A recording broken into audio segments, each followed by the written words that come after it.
Good morning, my dear children. Today we are going to talk about a very important topic, that is going to be figures of speech, as it is requested by you. So this is the video, first part of figures of speech, and we'll talk about those poetic devices, poetic figures of speech, as well as those used in drama. Not all the dramatic figures of speech, the poetic figures of speech. And in the next video I'll try to upload those dramatic figures of speech or dramatic devices. Now in this one I would like to tell you that animated videos or actions have taken place. So go through this one properly. Now what are figures of speech? These are the literary devices. We use ornament to decorate ourselves. We use beautiful pictures, beautiful items to decorate our house. So the authors, the writers, the dramatists, the novelists, the poets, they use beautiful words, beautiful phrases, beautiful sentences. Sometimes it is comparison, sometimes it is opposite to each other, in order to beautify the work, the literary work. So when beautiful words are used, beautiful terms are used in literature, we call it figures of speech. It is of different kinds: metaphor, simile, personification, oxymoron, hyperbole. So all these things I am going to explain here in this video. And figures of speech is also called the literary terms. Often it is called the literary terms. So figures of speech, literary terms, rhetorics, almost similar to each other.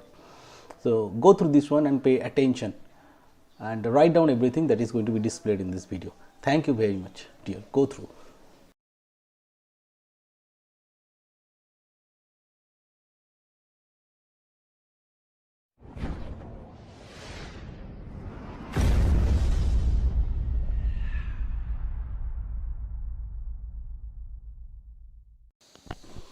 So our first figures of speech is irony.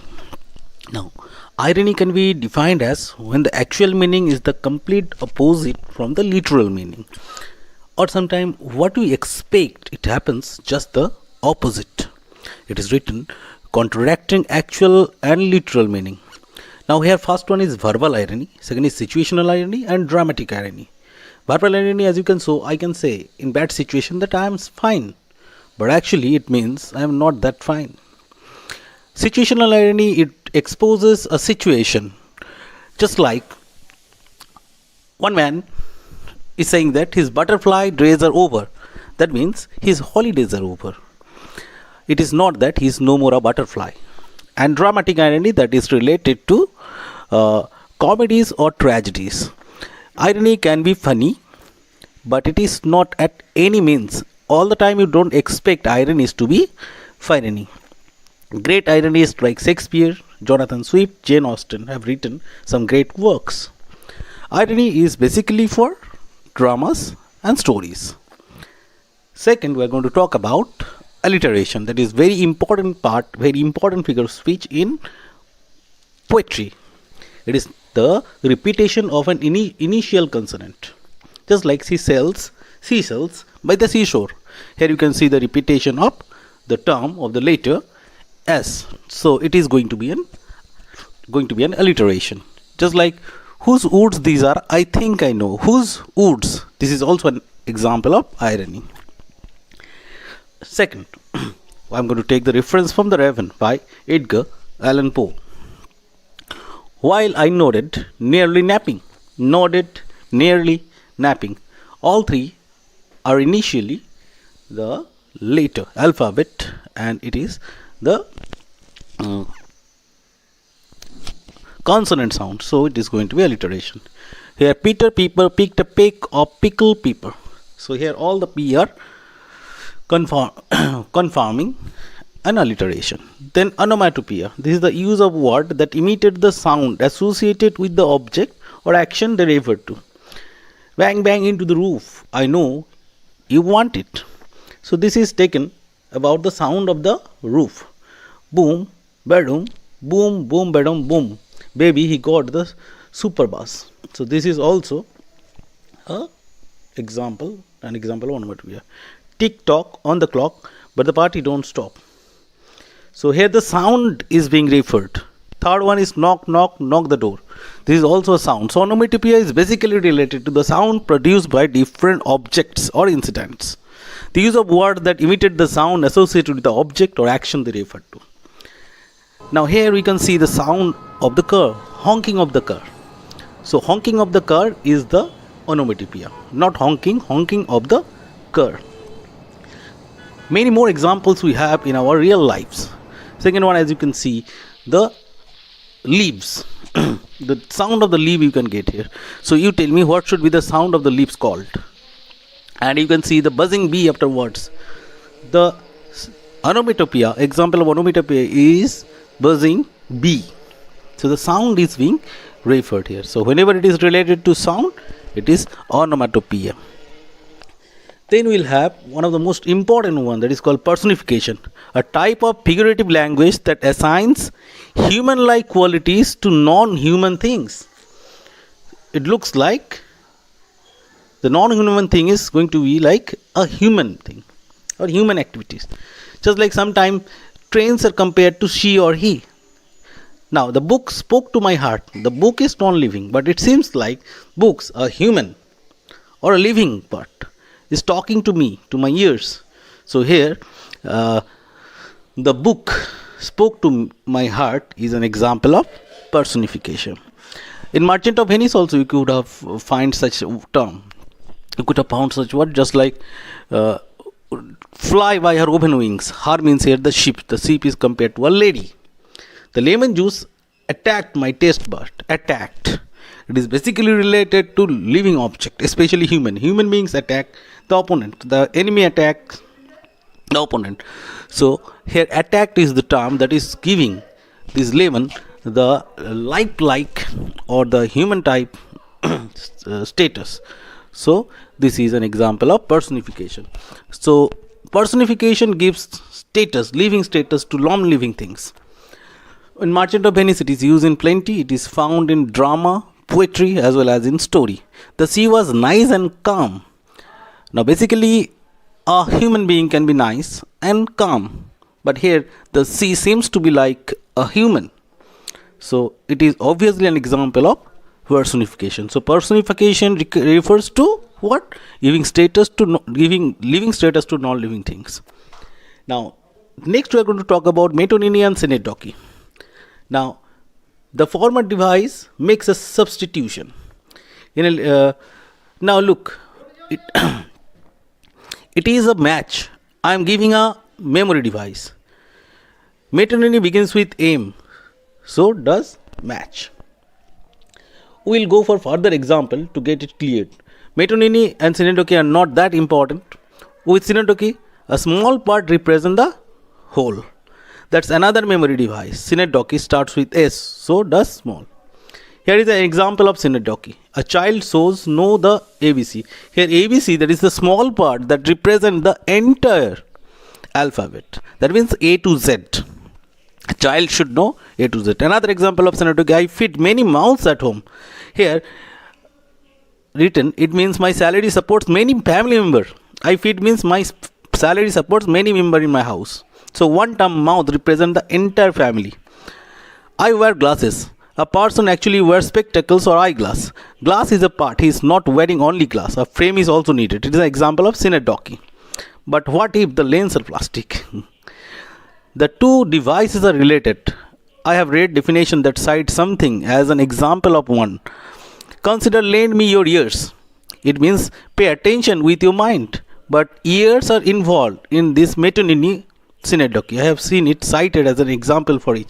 Now we'll talk about it later. Keep it in mind, metonymy and synagogue are not that much important for your syllabus, yet we should know this one. Give me a hand means you help me. That is synagogue but somewhat metonymy. I will make a separate video on metonymy because it is large, very important. The pain is mightier than sword. That is an example of metonymy.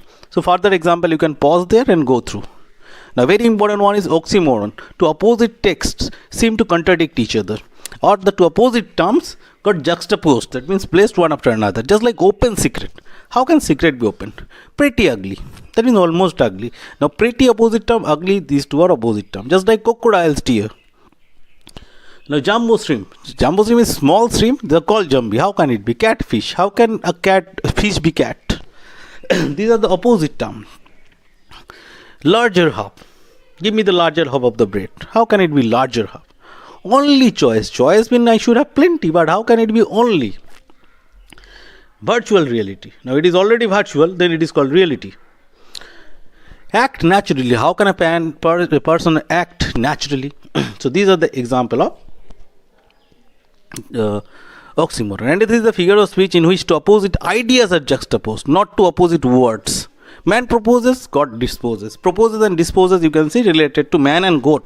So oxymoron, two terms, and here we have two speeches or two phrases got juxtaposed or got mixed to each other.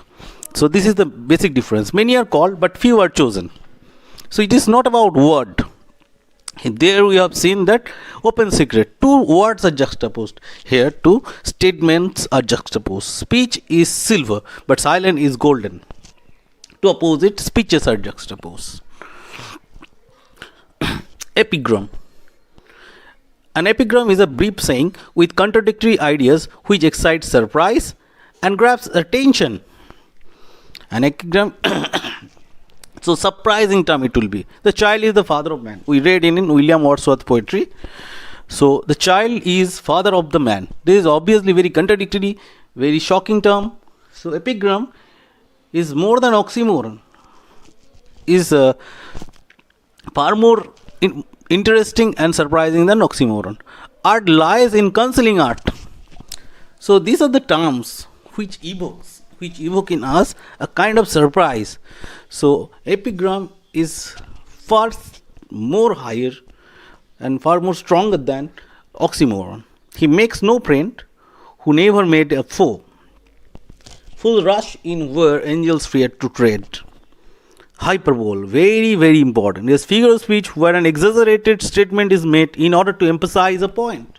Exaggerated statement. That means we will speak something that is not in reality. Oh my gosh, it's 147 degree outside today. It should be mentioned Fahrenheit or centigrade. 147 degrees centigrade, that means it is boiling hot.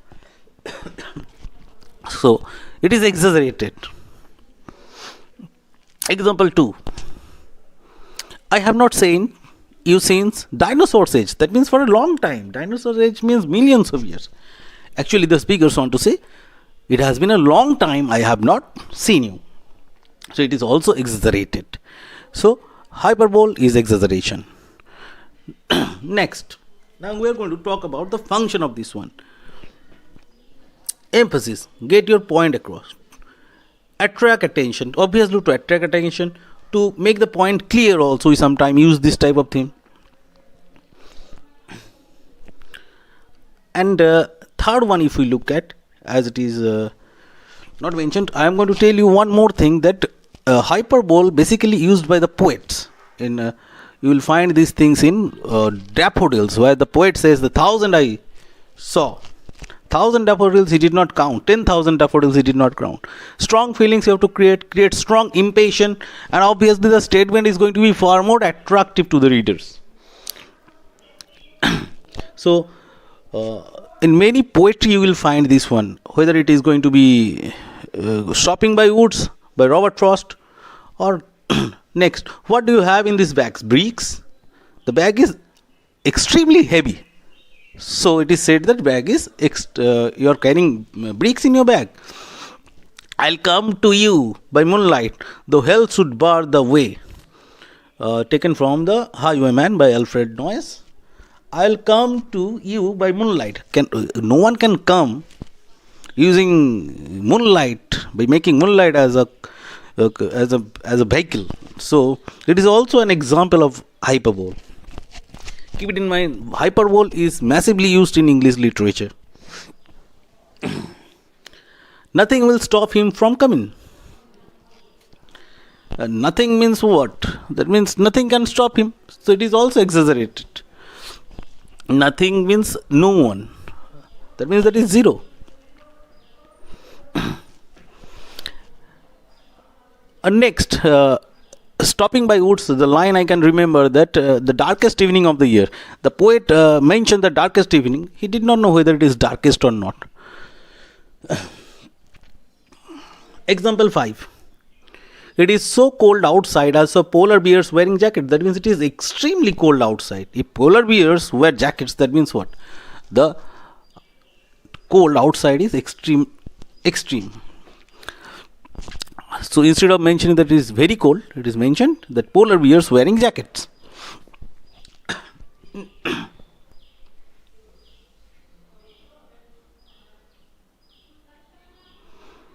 Now, after this one, we are going to talk about two important parts, simile and metaphor. Now, simile and metaphor, the basic difference that we are going to find that simile is a figure of speech in which there is a direct comparison between two objects or different kinds using the word like, as, or so. So it is direct comparison. There is no indirect. Just like he is as fast as a cheetah or a tiger. Now, comparison between two objects of same kind is not simile. This book is like that book, it cannot be simile. Now, simile, just like words are like winds. So here the words are directly compared using like with the wind. If I use the words work like wind, that is metaphor, because there is no direct comparison. As proud as peacock, that is using as, we are comparing someone with peacock. But if I say he is a peacock, that means he is not a bird like peacock, but actually he is as proud as peacock. So when the comparison is direct, it is simile. When it is indirect, that is going to be metaphor. Clear as crystal, as cool as cucumber. Metaphor is an implied simile. That is all the similes are metaphor, but not all the metaphors are simile. There is no direct comparison. But this figure of speech says that two things are one. Camel is the sheep of desert. That means what? Sheep help us to cross the sea or the ocean. Here the desert help us to have our journey in the desert. So here the sheep, camel is compared to the sheep. It is not that geometrically they look alike. Life is a stage. So here the life is compared to the drama stage. You can compress any simile to form a metaphor. It is very easy to form metaphor from simile. Camel is like the sheep of the desert. This is simile because I have used the term like, so it is direct. When I use like, as, or so, it is direct comparison. Now, what I am going to do here, the camel is the sheep of desert, then it is going to be metaphor because like is missing here. So here I have to understand the fact that in case of traveling, the camel and the sheep are same. Life is a stage, simile, but life is like a stage is metaphor. Now, camels who are just helping us to cross the extreme desert, in the same way the sheep do the same, help us to cross the sea. So in that case they are compared, indirectly compared. Now if it is directly, then I can say the sheep is like a camel is like a sheep in the desert. But if you don't use like, it is going to be metaphor. It is very easy to understand. Now if I tell you that a person, he is a lion. Lion does what? Lion is extremely powerful animal. So he is lion means he is as strong as lion. And even he fights like a lion in the battlefield. That is simile, like a lion. But if I say that he is a lion in the battlefield, that means what? That means I have to understand the fact he fights like a lion in the battlefield. So that's all for today. Thank you very much.